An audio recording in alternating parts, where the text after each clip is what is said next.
Hello. Welcome to the first ever episode of the CI Immersion Podcast. My name is Andrew Snyder, and I am the host of the CI Immersion Podcast.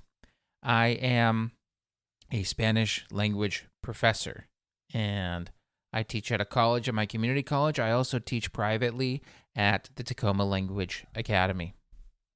And over my time as a Spanish language professor, I've also taught some in the high school setting as well. I have developed a system for teaching languages, and it is a complete system. It is a complete system. It is comprehension-based and proficiency-driven. And my hope with this podcast is to be able to share that entire system with you. So I won't be recording an episode every week. It will not be a weekly thing. I have a lot on my plate, including classes that I'm teaching using this CI Immersion system.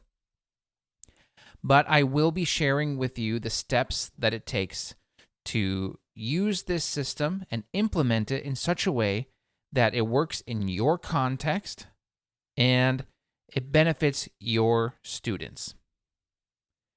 I think it probably helps to start with how it is that we acquire language. And I know many of you have probably heard of Dr. Stephen Krashen and his many hypotheses about language acquisition, second language acquisition. And many of you have probably heard of Dr. Bill Van Patten and maybe read some stuff from Dr. Van Patten as well. Both two giants in the field of second language acquisition, and I definitely owe them a huge debt of gratitude. But I want to talk about how it is that we acquire language and what that process is. And maybe it even helps to think about what it is that is going on at a more fundamental level. And that more fundamental level is, well, I've got some message that I want to communicate to you. And so when I use a spoken language like English or Spanish or French, I make vibrations in the air using my vocal cords, my vocal tract. So I make these vibrations in the air, and you receive them with your ear. Your ear takes those vibrations, and it goes through the little tiny bones that are in there, and it goes through the cochlea, and it translates those vibrations in the air into electrical pulses, electrical signal that your brain can then use. Your brain is running on neurons and electricity, basically, and so that is what happens. The vibrations in the air get turned into electrical signal in the brain. When you listen to something and then your brain gets those electrical signals, it then runs that pattern against a mental dictionary. Dr. Van Patten calls this a mental representation of language. I like to refer to it as a mental model of language. Just like when someone who is very interested in model cars, for example, maybe they have this Corvette that they're trying to make, and they start out by having the chassis on there, and they start to add little pieces, and maybe they even have by the end they have a little miniature working version of the engine. It's just a tiny little humming engine there. And then they put the body on and they paint it and the tires. And by the time they're done, it looks just like the real thing, a little miniature model of the real thing. And I like to think of it like that we have a mental model of language that's inside of our heads that has developed over many, many hours of processing messages. Basically, when we hear those messages and we process those messages internally, our mental model starts to reshape itself to look more and more and more like a native speaker's mental model. So our internal language system improves as we get input into the system. Input can simply be defined as the language that you hear or read, that stream of language that's coming at you. And so as you have this stream of language coming at you, the stuff that you hear, the stuff that you read, and there is a message that's being communicated. Your brain takes that message and says, hey, those sound waves meant this thing. I want coffee. That's a message that's being communicated. And if your brain understands what that message is, it says, hey, that was useful information. Maybe let's hang on to that. Sometimes you'll hear something new, some new arrangement of sound waves, and you try to understand its meaning. You try to parse its meaning. And if you're able to do so, your brain says, hey, those sound waves in that order mean this thing. Maybe let's hang on to that information. If you hear some sound waves in a certain order and your brain parses it and it's like, I don't know what that means. There's no message here. Your brain is likely going to filter that out as noise. Your brain is constantly filtering out sounds as noise, background sound. You can be listening to an air conditioner humming along and you don't even know that it's on. In my house, we have a dryer that's right next to the living room. And sometimes I'll be watching a show on TV and the dryer will turn off when it's done with its cycle. And I will realize that it had been humming along for an hour.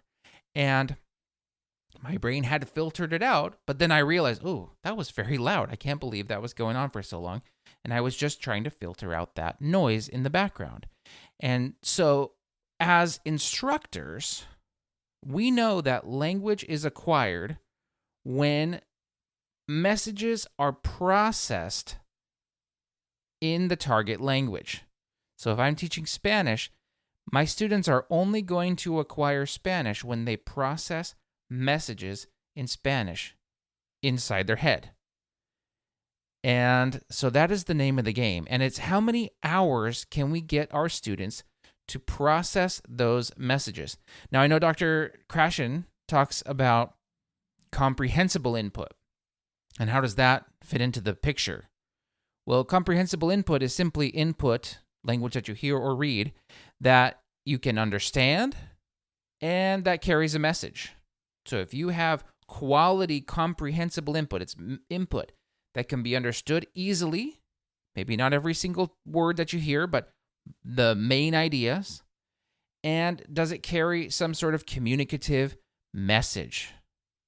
And so both of those things have got to be true for it to be quality input. And so that's the goal as an instructor. You need to be providing learners with ample opportunities to process comprehensible messages, comprehensible input. And I don't think there's anything controversial about those statements. I really don't. I know that there's some people saying, oh, you got to teach grammar. You got to teach grammar. I teach grammar in my classes. To be honest, it's part of the CI Immersion System. There is some way to teach grammar, but understanding that the effects of explicit instruction are going to be quite limited. And the way that you actually acquire language is by receiving huge amounts of this comprehensible input, the messages that are easy to understand. Now, Dr. Krashen also talks about this idea of I+1, this input that is just a little bit beyond your ability levels, something that's just beyond your grasp, as a way to kind of help you grow or help the learner grow. And I liken this to magnets. I don't know if you've ever played with magnets, but if you have a magnet and then you have another magnet next to it, you can kind of pull along one of the magnets because there's a force that's pulling on it and maybe it'll drag along the table. So you put two magnets on the table, you move one away a little bit, and if they're aligned properly, one will pull the other one along. And that's the same with language acquisition. We want to give input to learners that is just a bit beyond their current capacity. So if they know every single word in a sentence and they're experts at those words in that sentence, they're never going to progress beyond that. They have to hear something that is a little bit beyond their current capacity. I know this has been talked about in terms of the zone of proximal development. That is ZPD, the zone of proximal development. We want to go just a little bit beyond where we're at so that we can be pulled along. Now, if those magnets get too far apart, the force, there might still be some force acting on the two, but there's so much distance between them and the force is so weak that it's not going to have any effect. You can all of a sudden move one magnet all the way across the room and the other magnet won't move at all, even though they're pulling on each other still from across the room. So that's really what's going on here. We want to give learners many, many opportunities to process language. And as they do so, their mental representation, as Dr. Van Patten calls it, the mental model of the language, the mental model of L2 will start to look more like that of a native speaker's. And so that is the name of the game in CI Immersion. Our goal as instructors is to get as many comprehensible reps as we can give learners in a context of a classroom. So obviously you could go somewhere, you could go to a foreign country, you could go to where the language is spoken and be totally immersed in this culture. But we want to immerse people in comprehensible language. That's the idea. And I also liken this to learning how to swim. You might learn how to swim by being dropped in the middle of the ocean. You might. You'll be totally immersed in the water. But it's going to be a high-stress situation. You could also learn how to swim by being in the shallow end of a pool with an experienced instructor, where if you need to touch bottom, you can. Both are totally immersive environments. And for my money, I think we need to be doing the shallow end of a pool experience more often than sink or swim mentality in the classroom. Now, you can learn to swim by that sink or swim mentality. You can. And I know I have connections in the language teaching world where that's their philosophy. It's like, we're going to be sink or swim. We're going to be totally immersion, even if people are drowning left and right. But for me, I prefer the experienced instructor in the shallow end of a pool approach, where we're going to be totally immersed in the language, but we are going to be in an environment where the anxiety is low. Low anxiety, Dr. Krashen will maybe call that the affective filter. Low anxiety, high acquisition. Like, you're able to process more information. High anxiety, low processing ability. You're distracted by the anxiety, whatever that might be. Speaking in front of other people, speaking before you're ready. There's many things you might be anxious about if you're trying to learn a language in a high-stress environment.